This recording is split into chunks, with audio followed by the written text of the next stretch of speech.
नमस्कार, स्वागत है आप सभी का। देश दिन भर देख रहे हैं आप, मैं हूं आपके साथ कृतिका। बुलेटिन की शुरुआत करते हैं। प्रधानमंत्री नरेंद्र मोदी ने नागालैंड के दीमापुर में एक चुनावी रैली को आज संबोधित किया और कहा कि नागालैंड में विकास और विश्वास की लहर चल रही है। बीजेपी एनडीपीपी सरकार को जनता का भरपूर समर्थन मिला हुआ है। पीएम मोदी ने आगे कहा कि नागालैंड की सांस्कृतिक विविधता से मैं हमेशा प्रभावित रहा हूं। नागालैंड में विकास और विश्वास की लहर चल रही है। हम नॉर्थ ईस्ट के तेज विकास का संकल्प लेकर दिन रात काम कर रहे हैं। आदिवासी किसानों को मदद दे रही है। दीमापुर सहित इस पूरे क्षेत्र में जैसे जैसे कनेक्टिविटी बढ़ रही है, वैसे वैसे छोटे किसानों के लिए संभावनाएं भी बढ़ रही है। नेचुरल फार्मिंग और मिलेट श्री अन्न को प्रमोट करने के लिए बहुत बड़े कदम इस वर्ष के बजट में उठाए गए हैं। इससे नागालैंड के छोटे किसानों, ट्राइबल किसानों को बहुत लाभ होने वाला है। इससे नागालैंड की ऑर्गेनिक खेती को बल मिलने वाला है।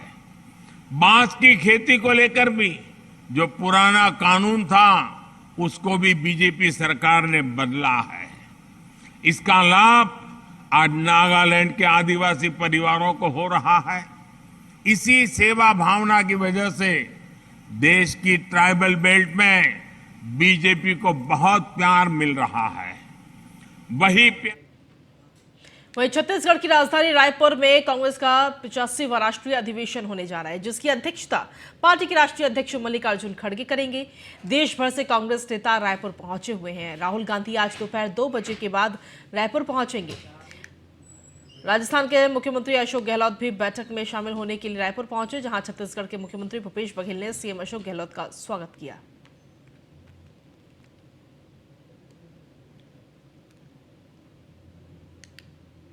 अगली खबर राजस्थान के जयपुर से। मध्य प्रदेश सरकार के पूर्वी राजस्थान नहर परियोजना ईआरसीपी के चल रहे काम पर रोक लगवाने के सुप्रीम कोर्ट में दायर याचिका पर सीएम अशोक गहलोत ने कहा कि राजस्थान को अपने हिस्से के पानी से वंचित करने का प्रयास है। मध्य प्रदेश सरकार ने पूर्वी राजस्थान नहर परियोजना का काम रुकवाकर पूर्वी राजस्थान के 13 जिलों के हक का पानी रुकवाने की कोशिश की जा रही है, लेकिन राज्य सरकार हर प्लेटफॉर्म पर ईआरसीपी के पक्ष में अपनी बात दृढ़ता से रखेगी और अपने हक की लड़ाई जीतकर पूर्वी राजस्थान में जल संकट को दूर करने का कार्य करेगी।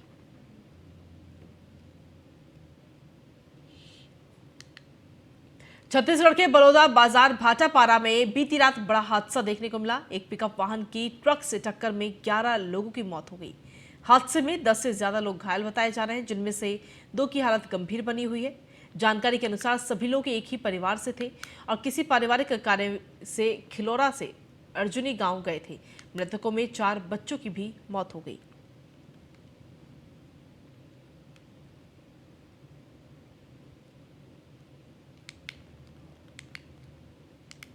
वहीं पटना में भूमिहार ब्राह्मण एकता मंच फाउंडेशन के तत्वाधान में किसान आंदोलन के पुरोधा स्वामी सहजानंद सरस्वती जयंती समारोह का आयोजन किया गया। पटना के श्री कृष्ण मेमोरियल हॉल में कार्यक्रम का आयोजन किया गया। इस आयोजन में मुख्य अतिथि के तौर पर आशुतोष कुमार मौजूद रहे। दीप प्रज्वलित करके उन्होंने कार्यक्रम की शुरुआत की। आशुतोष कुमार ने कहा कि हम यही चाहते हैं कि सामाजिक एकता को स्थापित कर समाज की तरक्की करें। साथ ही उन्होंने कहा कि सहजानंद जी ऐसे नेता थे जो जीवन भर किसान और मजदूरों की लड़ाई लड़ते रहे। उन्होंने कहा कि हमारी भारत सरकार से यही मांगे हैं कि उन्हें भारत रत्न से सम्मानित किया जाए।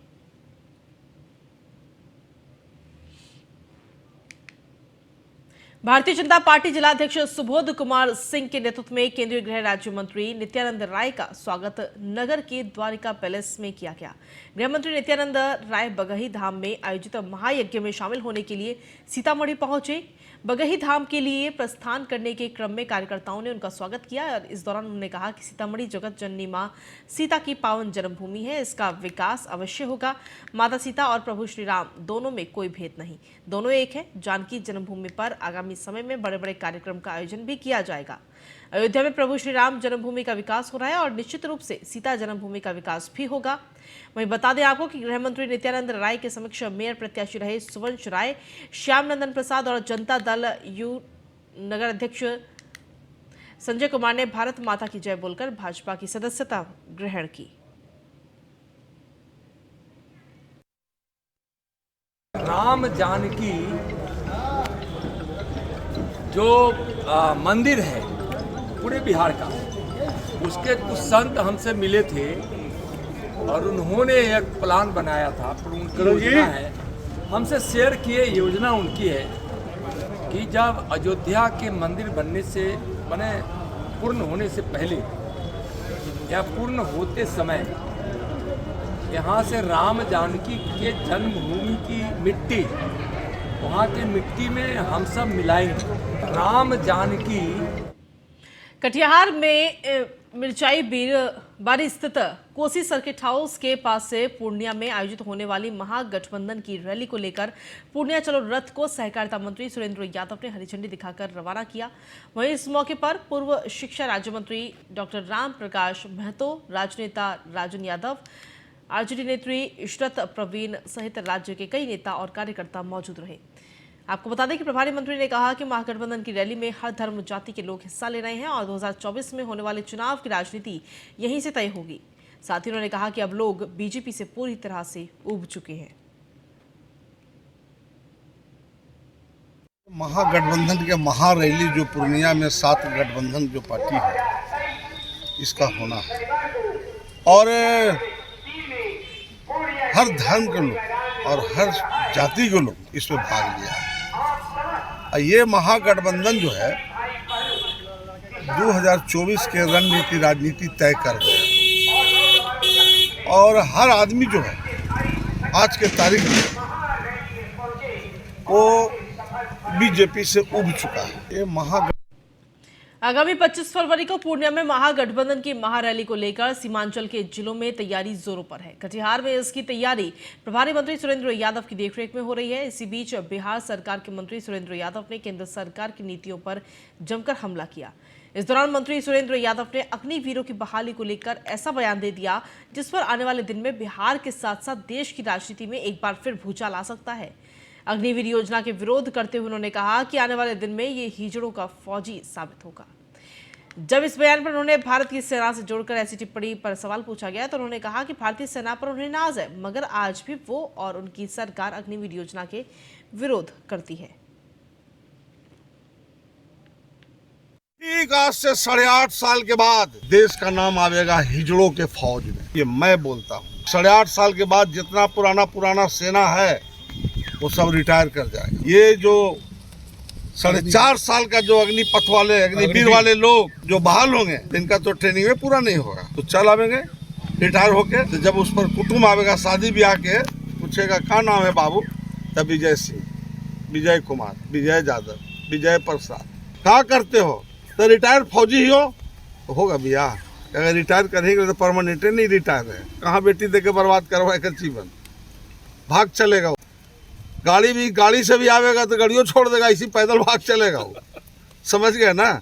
इस 4.5 साल के बाद इसके लिए क्या व्यवस्था हो रहा है, हम प्राइम मिनिस्टर से जानना चाहते हैं। ठीक आज से 8.5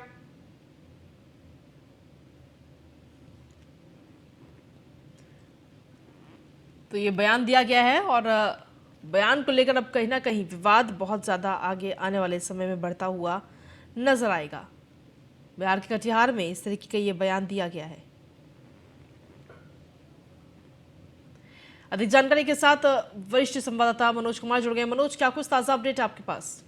जी देखिए, जिस प्रकार ये कटिहार में जो सुरेंद्र मंत्री जो है आरजेडी के सुरेंद्र यादव, ये वहां पे गए हुए थे, वहां का उनका प्रोग्राम चल रहा था। इस क्रम में उन्होंने बयान देने के क्रम में उन्होंने ये भी कह दिया कि जो भी अग्निवीर की जो बहाली लेने वाले जो सेना के जो नियम बनाए या फिर जो आला अधिकारी उच्च अधिकारी हैं, उनको कम से कम फांसी की सजा देनी चाहिए। इस तरह का जो उन्होंने बयान दिया। उन्होंने यह भी कहा कि जो 4 साल के बाद जो बच्चों की शादी होगी तो वो पूछा जाएगा कि किस अथी से हैं, कहाँ से आए हैं, तो वो बोलेंगे मैं रिटायर कर गया हूँ।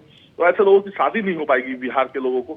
और इस पर उन्होंने इस तरह का विवादित जो बयान दिया कि अग्निसेना को लेकर, मतलब जो उन्होंने बोल दिया कि उनको फांसी की सजा देनी चाहिए, इस तरह का बयान, तो कहीं ना कहीं ये लग रहा है कि देखिए सियासी माहौल बनाया जा रहा है। और जिस प्रकार देखा जाए कि अभी आरजेडी और जदयू और कांग्रेस जो एक साथ सरकार में है और भाजपा विपक्ष में है बिहार में, तो उस प्रकार भाजपा पर ये लगातार हमला बोलते जा रहे हैं। ठीक है, शुक्रिया तमाम जानकारी देने के लिए।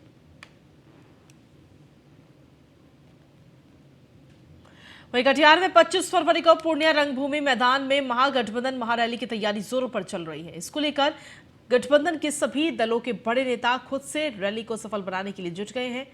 इसी बीच हमारे संवाददाता ने आरजेडी के कद्दावर नेता एमएलसी सुनील सिंह से खास बातचीत की, जहां सुनील सिंह ने पूर्णिया में रैली से जुड़े तैयारी, उपेंद्र कुशवाहा के महागठबंधन छोड़ने और उनको मंत्री बनने, तेजस्वी को मुख्यमंत्री बनाने जैसे कई महत्वपूर्ण विषयों पर खुलकर अपनी बात रखी। नाम ही हम लोग बीपीएल इंडिया रखे थे, बिना पेंदी लोटा। कई बार बयान लिया गया तो भाई लोग उनके बारे में जानना चाहते थे। जो व्यक्ति, हम तो 2 साल से हम भी उस काउंसिल में हैं, हम भी मेंबर हैं बिहार विधान परिषद के, और संजोग रूलिंग पार्टी के हम उप मुख्य सचेतक भी हैं। तो भाई 2 साल की अवधि में मैंने उपेंद्र कुशवाहा जी को कभी सदन में बोलते हुए नहीं देखा। किसी भी विषय पर आप अपना व्यक्तिगत विषय पर बोलते, हो सकता है उसके चलते और लोगों का उपकार हो जाता। जनहित की बात छोड़ दीजिए, किसान की बात छोड़ दीजिए, गरीब की बात छोड़ दीजिए, कभी भी मैंने उनको सदन में एक शब्द भी बोलते हुए नहीं देखा। सीतामढ़ी में अपनी विभिन्न मांगों और जन समस्याओं के समर्थन में लोजपा जिलाध्यक्ष ऋषिकेश झा की अध्यक्षता में 1 दिवसीय धरने का आयोजन किया गया, जहां प्रदेश उपाध्यक्ष डॉक्टर इंतखाब आलम और रामधारी दिनकर सहित अन्य कार्यकर्ता मौजूद रहे।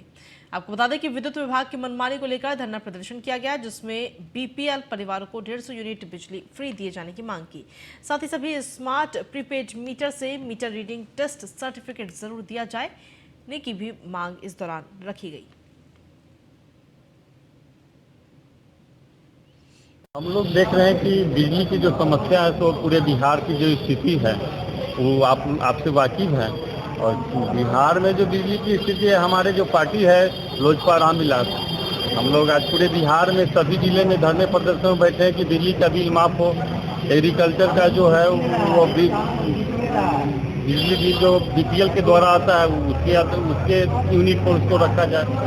यही मुख्य मुद्दा पर हम लोग आज धरना प्रदर्शन में है। बिजली बिल कितना आता है? बिजली बिल तो जनरल लोगों को यूनिट के हिसाब से आता है, और ज्यादातर वर्क करके आता है। उसमें क्या क्या है सबका। बीएसपी एमएलए राज्यपाल हत्याकांड मामले में गवाह पर हमले में गवाह और एक पुलिसकर्मी की मौत हो गई है। ताबड़तोड़ फायरिंग और देसी बम से ये हमला किया गया है। बड़ी खबर आप तक पहुंचा रहे हैं, जहां पर पुलिसकर्मी भी इस वक्त घायल हुए हैं। प्रयागराज से ये बड़ी खबर सामने आई, जहां पर बीएसपी एमएलए राज्यपाल हत्याकांड मामले में गवाह पर यह हमला किया गया है। ताबड़तोड़ फायरिंग और देसी बम से हमला किया गया। हमले में गवाह और एक पुलिसकर्मी की मौत हो गई है। ताबड़तोड़ फायरिंग और देसी बम से यह हमला किया गया है, और ये तस्वीरें भी इस वक्त आपको दिखा रहे हैं। प्रयागराज से इसकी सबसे बड़ी खबर आप तक पहुंचा रहे हैं।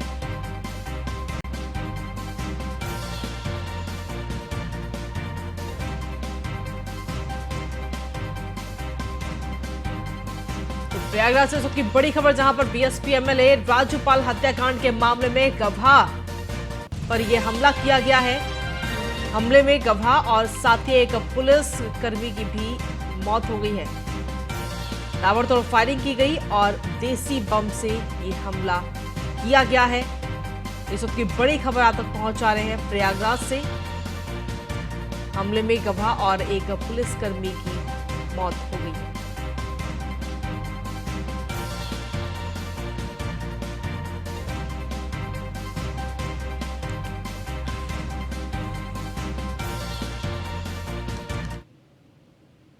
छत्तीसगढ़ के रायपुर में कांग्रेस के 85वें महाअधिवेशन के मौके पर आयोजित कांग्रेस स्टीयरिंग कमेटी की बैठक में सोनिया गांधी और राहुल गांधी पहुंचे। इस दौरान कांग्रेस अध्यक्ष मल्लिकार्जुन खड़गे ने उनका स्वागत किया और बैठक को संबोधित किया। उन्होंने कहा कि कांग्रेस के हर महाअधिवेशन में कुछ अहम फैसले हुए हैं, जिससे हमारा संगठन आगे बढ़ा। कुछ अधिवेशन मील के पत्थर बने।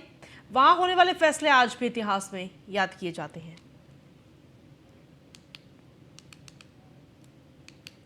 सीतामढ़ी जिले के डुमरा प्रखंड स्थित समाहरणालय गेट पर मुखिया के खिलाफ ग्रामीणों ने जमकर प्रदर्शन किया। बता दें कि घटिया सामग्री से सड़क का निर्माण करने से लोग काफी नाराज हैं, जिसके चलते उन्होंने ये प्रदर्शन किया। साथ ही मुखिया के खिलाफ जमकर नारेबाजी भी की।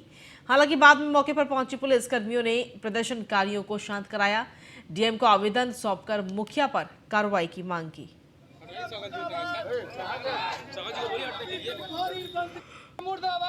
अपना मन मतंग से काम कर रहे हैं। कौन मुखिया का नाम बताइए? राजू मुखिया है और हम कहते हैं 3 नंबर ईंट नदी से बालू भर भर कर बना रहा है। पुराना ईंट है वो नीचे लगा दिया है छुपा करके और ऊपर में 3 नंबर ईंट दे रहा है। हम कहते हैं कि ऐसा न चलने देंगे।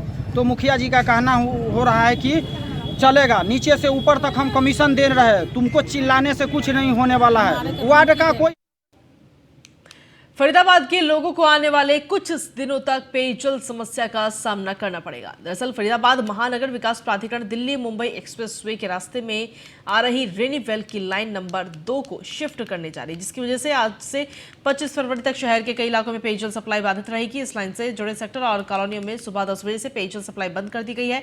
सप्लाई 25 फरवरी की सुबह 10 बजे तक बंद रहेगी।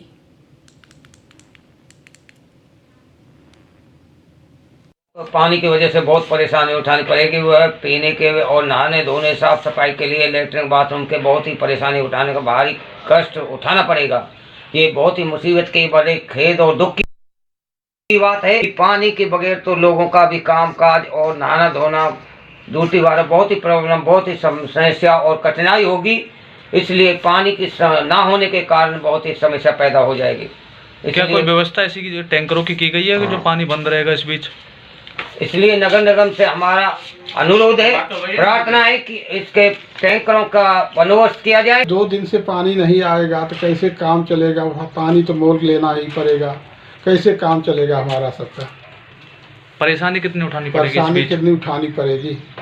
आप सब खुद समझदार आदमी हो के ऐसे काम करोगे तो पब्लिक। वहीं मुंबई के बांद्रा में पूर्व बीजेपी विधानसभा के महासचिव प्रवीण खागड़े ने मराठियों के लिए म्हाडा हाउस लॉटरी में 15 साल के निवास की शर्त रद्द करने की मांग उपाध्यक्ष को एक लिखित बयान के जरिए की है।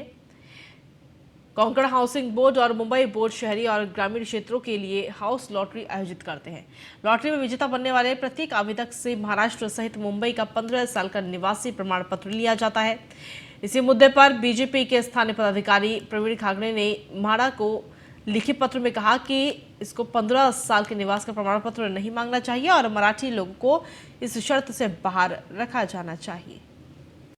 महाराष्ट्र कोकण भवन और म्हाडा प्राधिकरण इनकी ओर से सर्व सामान्य जनता के लिए म्हाडा के घर के उपलब्धि पर लॉटरी की जाती है, परंतु उस लॉटरी में एक ऐसी नियम है कि जिसे भी इस लॉटरी में घर चाहिए उसे डोमिसाइल सर्टिफिकेट यानी वास्तविक का दाखला देना जरूरी है। मेरी ऐसी विनती है कि इस नियम से मुंबई महाराष्ट्र के भूमि में जिसने जन्म लिया है, जो यहाँ का मराठी मानुस है, उसे इस नियम से बाह्य करे।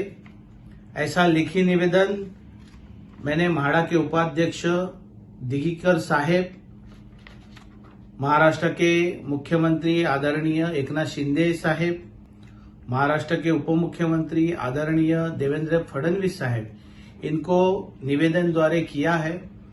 इस पर म्हाडा विचार करे और मराठी मानुस के हित में ये निर्णय ले और मराठी मानुस को इस नियम से बाह्य करे। केंद्रीय मंत्री नितिन गडकरी आज बुल्ढाना जिले के दौरे पर हैं। बुल्ढाना जिले के खामगांव शहर में नितिन गडकरी नर पारिवारिक कार्यक्रम में अपनी बहन के घर जाकर मुलाकात की, साथ ही पूर्व मंत्री भाऊ साहेब फुंडकर के समाधि स्थल पर भेंट की। इस दौरान बीजेपी के विधायक आकाश फुंडकर सहित जिले के बीजेपी नेता और कार्यकर्ता बड़ी संख्या में उपस्थित रहे।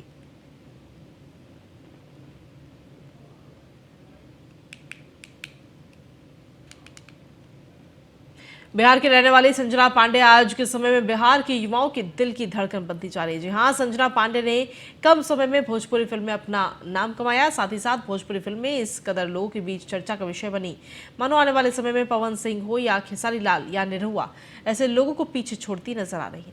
बिहार में किसी भी ऑकेजन में संजना पांडे की गाने की धुन सुनने को मिल रही है। होली हो, तो सदी पूजा हो या फिर दुर्गा पूजा हो, सारे पंडालों में संजना पांडे के ही गाने बजते हैं।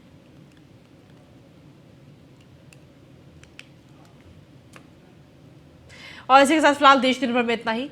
तमाम खबरों के लिए देखते रहिए न्यूज़ 1 इंडिया।